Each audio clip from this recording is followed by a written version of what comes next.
Hello, j'espère que tu vas bien. Je te retrouve aujourd'hui dans une nouvelle vidéo pour te parler de la DME, donc la diversification menée par l'enfant. Alors, il me semble que maintenant ça a changé de nom, il me semble que maintenant c'est la AA, donc alimentation autonome. Tout le long de la vidéo, je vais utiliser le nom DME, puisque au moment où j'ai fait la diversification pour mon fils, ça s'appelait la DME, donc pour moi c'est plus logique pour moi dans ma tête que ça s'appelle la DME. J'avais très envie de te faire cette vidéo parce qu'on entend énormément de choses sur la diversification alimentaire, que ça soit classique ou DME. Et du coup, j'avais très envie de rajouter un petit peu ma pierre à l'édifice. Pourquoi est-ce que nous, on a décidé en fait de partir sur la DME? Je te raconte un peu mon expérience. Je vais également, je te le dis tout de suite en début de vidéo, comme ça tu le sais, mais si jamais la DME ça t'intéresse, n'hésite pas à regarder en barre d'infos. Je vais essayer au maximum de la remplir par rapport à des groupes Facebook, pages Instagram, des sites web par rapport à la DME. Je vais vraiment essayer de remplir au maximum la barre d'infos pour que tu puisses un petit peu aller piocher si ça t'intéresse. J'ai besoin de mettre un énorme warning par rapport à l'alimentation.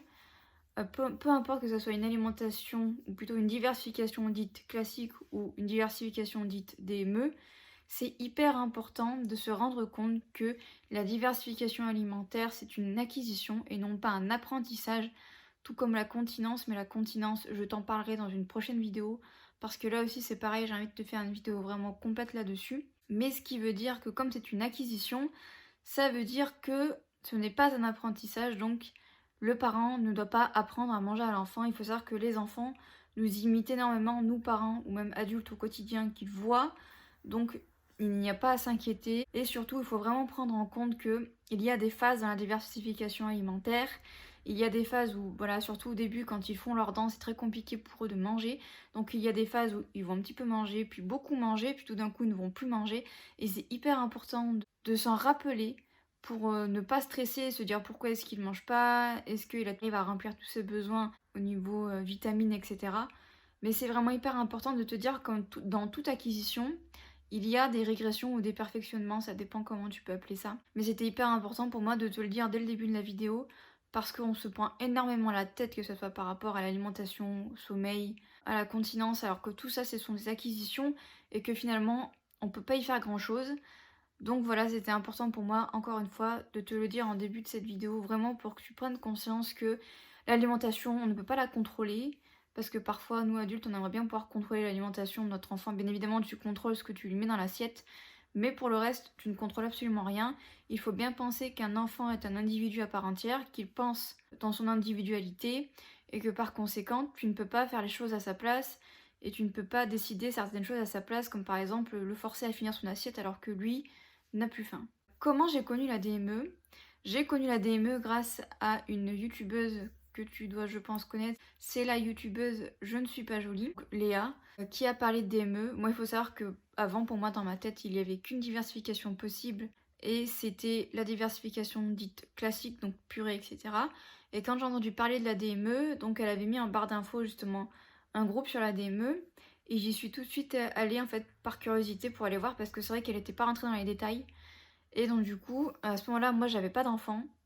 Et de temps en temps, je checkais un peu et je trouvais ça vraiment génial en fait que l'on puisse directement donner des morceaux et non pas directement des textures lisses. Donc je trouvais ça vachement intéressant. Je m'étais dit que pourquoi pas quand j'aurai un enfant, passer en fait par la diversification dite DME. Donc c'est comme ça que j'ai commencé finalement à connaître la DME. Après quand j'ai eu mon fils, je me suis vraiment beaucoup plus documentée. Donc j'ai acheté des livres. Je vais commencer par le flop que je te déconseille absolument d'acheter, mais genre vraiment. C'est celui-ci, c'est d'ailleurs le tout premier livre que j'avais acheté. C'est Bébé mange tout seul. Alors, à ne pas confondre avec Bébé mange seul, qui lui par contre est un excellent livre. Mais par contre, Bébé mange tout seul, je te le déconseille. Je l'avais acheté à la FNAC, donc il coûte très peu cher, il coûte moins d'une dizaine d'euros. Mais alors par contre, non, c'est pas possible ce genre de livre. Déjà de 1, il y a une partie recette et il y a beaucoup trop de sucre. Normalement, en DME, enfin après c'est pas obligatoire, mais on essaye de faire attention à tout ce qui est sucre et gras. Et là, très clairement, on n'y est pas du tout pour les recettes. Il y a énormément de sucre et sucre raffiné en plus de ça. Et second point, en fait, c'est tout simplement que ça n'aborde pas la DME dans son intégralité. C'est un petit peu comme si on abordait le sujet sans trop l'aborder, sans trop rentrer dans les détails. Ne perds pas ton temps avec ce livre et je vais tout de suite te présenter deux autres livres. Donc, je vais te présenter le premier qui est très connu dans le domaine de la DME. C'est Petite main grande assiette, hyper connu dans le domaine. Ce sont en fait des Canadiennes qui ont écrit ce livre. Et moi, je me base énormément sur les recommandations canadiennes. Et c'est vraiment un livre excellent. Je l'avais acheté, il me semble, sur Amazon. Il est vraiment très très complet. Si tu te poses des questions sur la DME et que pour toi c'est important de faire la DME, achète ce livre, tu ne seras pas déçu vraiment. Il aborde tous les aspects de la DME en détail, que ça soit par rapport aux avantages ou aux inconvénients, des craintes qu'on peut avoir, des questions qu'on peut se poser. Tout y passe vraiment et c'est super intéressant. On te montre également les gestes de premier secours en cas de fausse route ou d'étouffement. Et ça, je sais que c'est une des plus grosses craintes. Moi, personnellement, c'était pas du tout ma crainte. Mais énormément de parents qui ont peur par rapport à ça. Et vraiment, je le trouve très complet. Donc vraiment, je te le conseille. C'est vraiment le livre que je te conseille si tu dois en retenir qu'un. Il me semble que je l'ai acheté à Cultura, celui-ci. Donc c'est tout simplement la diversification menée par l'enfant en pratique. Un petit peu pour te montrer, je te présente comme ceci, c'est un très très beau livre. On parle énormément de tout ce qui est professionnel de santé, des crèches, etc. Comment est-ce que une crèche peut accepter la DME, entre guillemets. Il y a des directrices de crèche qui parlent, c'est hyper intéressant. Il se lit super facilement. Il y a un petit peu tout qui est abordé dans ce livre, hein. On te parle un petit peu de langue des signes. Et ce que j'aime beaucoup aussi, alors dans l'autre livre, Petite main grande assiette, on l'aborde également. Mais dans celui-là, je trouve que c'est beaucoup plus clair. On te parle des fruits et légumes de saison. Et je trouve ça bien en fait de consommer, d'essayer de consommer au maximum des fruits et légumes de saison. Parce que dans notre monde actuel, on oublie presque quels sont les fruits et légumes de saison. Et là, c'est hyper clair. Pour te montrer très rapidement. Voilà, hop, ici tu as un tableau. Voilà, on te montre un petit peu qu'est-ce qui est de saison et qu'est-ce qui ne l'est pas. Ce que j'aime beaucoup également dans ce livre, c'est cette partie-ci. Donc on voit d'un côté en fait la portion pour l'adulte et de l'autre côté, on voit en fait la portion pour l'enfant. Et je trouve ça super, en fait les photos sont magnifiques. Et je trouve ça très clair, les recettes sont très faciles à faire pour la plupart, elles sont rapides.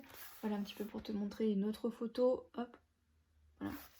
Je trouve que ce livre est vraiment génial et je trouve qu'il est très complémentaire de l'autre livre. Donc vraiment si tu veux n'en acheter qu'un, je te conseille Petite main grande assiette. Si tu veux en acheter plusieurs, je te conseille également celui-ci, qui est vraiment très très bien. Maintenant je vais te parler un petit peu des avantages que l'on peut entendre par rapport à la DME et que moi-même j'ai vérifié. Déjà dans un premier temps, c'est tout simplement comme tu vas donner des solides et non pas des textures lisses dans un premier temps, enfin en tout cas moi c'est comme ça que j'ai procédé, c'est tout simplement en fait le fait que l'enfant va découvrir déjà dans un premier temps les aliments dans leur entièreté. Ils ne sont pas réduits en purée ou en bouillie. Donc du coup, au niveau texture, au niveau sensorialité, au niveau couleur, c'est super intéressant pour eux. Dans un deuxième temps, en général, les repas sont beaucoup plus calmes et du coup, le parent est beaucoup plus disponible puisqu'en fait, l'enfant se débrouille tout seul. En DME, c'est super important de ne pas intervenir, sauf si bien sûr il y a fausse route ou étouffement. Mais sinon, on laisse l'enfant gérer.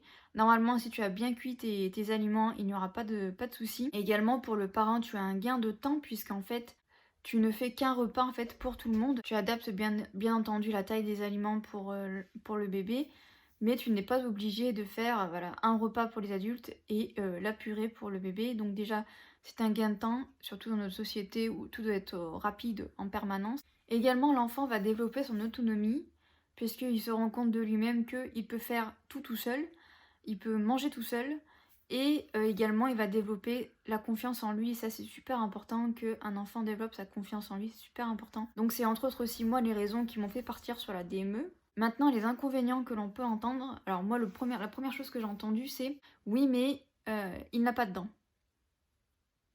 Alors oui, il n'a pas de dents, mais il faut savoir que les enfants ont des gencives qui sont très puissantes et qui donc du coup peut très bien en fait casser les morceaux. Si tu veux faire le test en général, quand les enfants font leurs dents, ils mâchouillent beaucoup, que ce soit les jouets, et parfois même ils vont prendre ta main ou un de tes doigts, ils vont les mettre dans la bouche et en général tu sens bien que ils ont de la force dans la mâchoire parce que parfois ça peut même faire mal.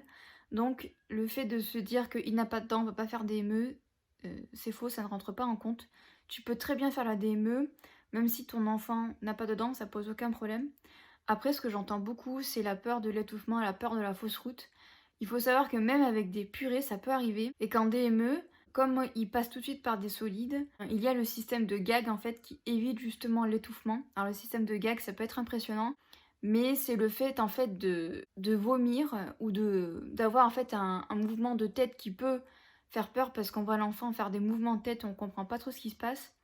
C'est tout simplement un mécanisme en fait pour éviter voilà, la fausse route ou l'étouffement. Moi après, comme je t'ai dit, moi c'est pas ça, enfin ça ne me faisait absolument pas peur, j'étais complètement sereine. Bien évidemment, si toi c'est quelque chose qui te fait peur, ne pars pas sur la DME, parce que vraiment c'est déconseillé. Si le parent a peur, vraiment une peur bleue de ça, c'est pas la peine. Tu vas pas passer des très bons moments, l'enfant non plus, il va sentir ton stress. Donc abandonne et passe sur une diversification dite classique.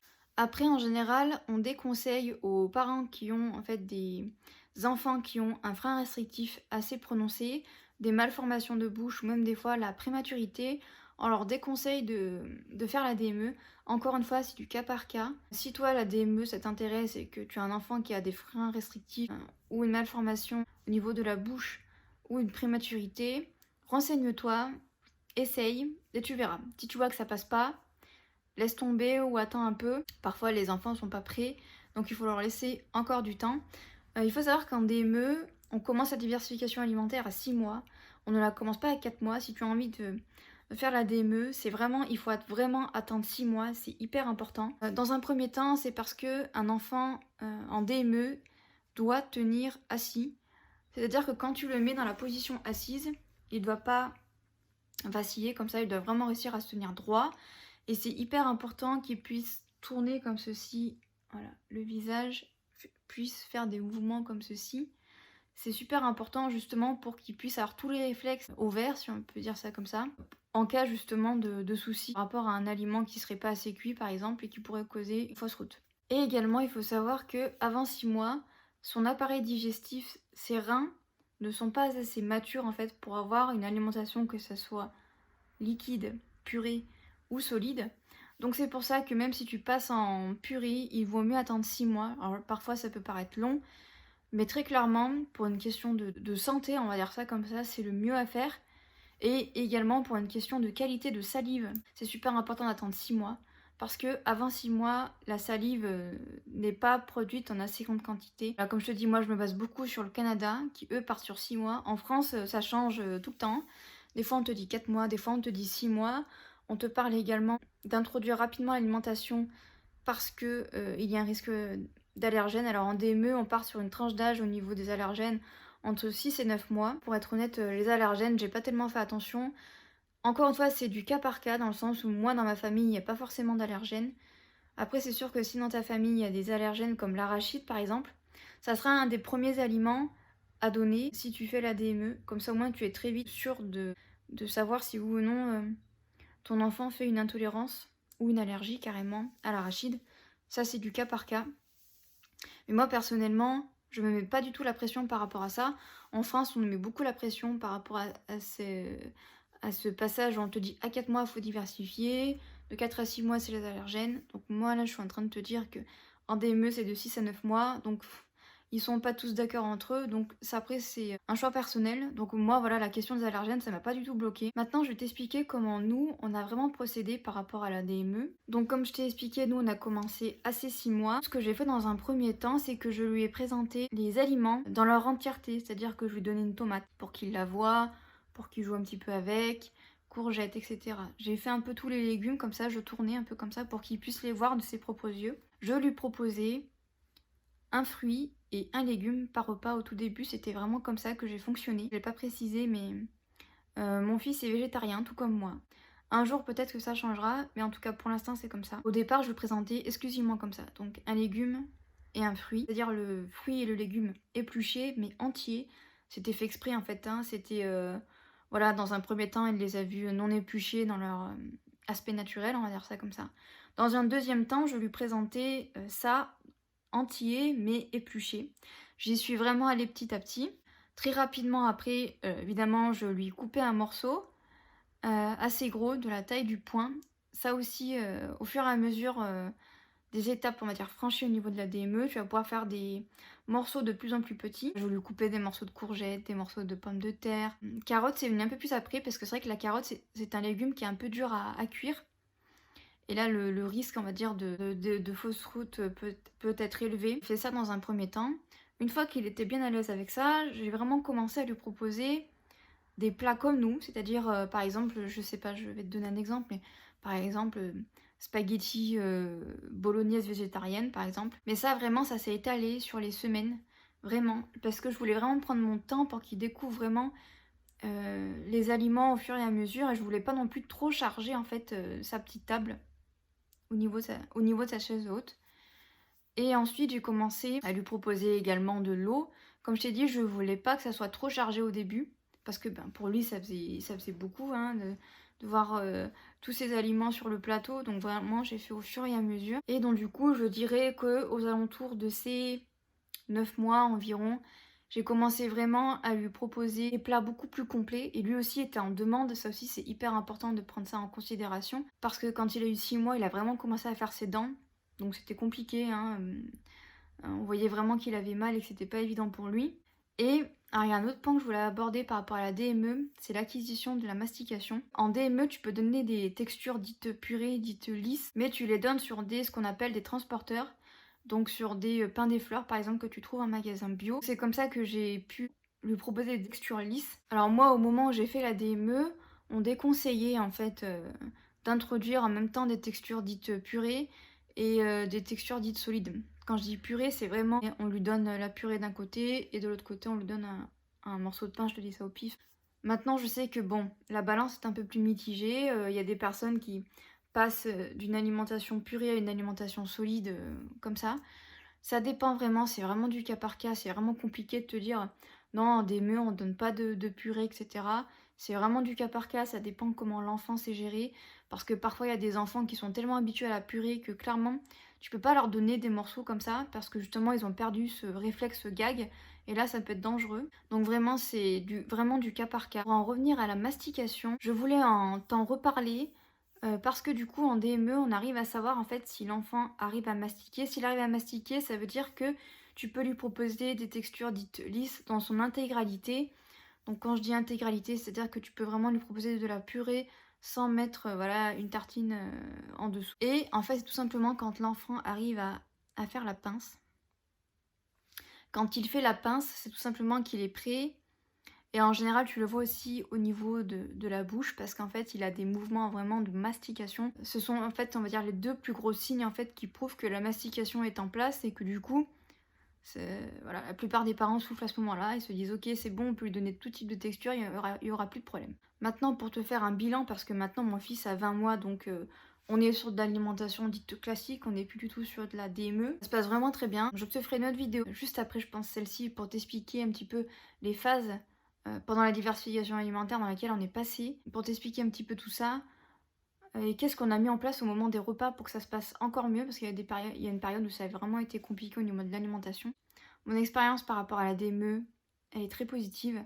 Il y a peut-être des parents qui auraient peut-être un avis négatif, mais en tout cas dans mon cas ça a été très positif. Donc si tu hésites, le meilleur conseil que je peux te donner, c'est de te renseigner au maximum et que tu sois sûr de ton choix à 100%.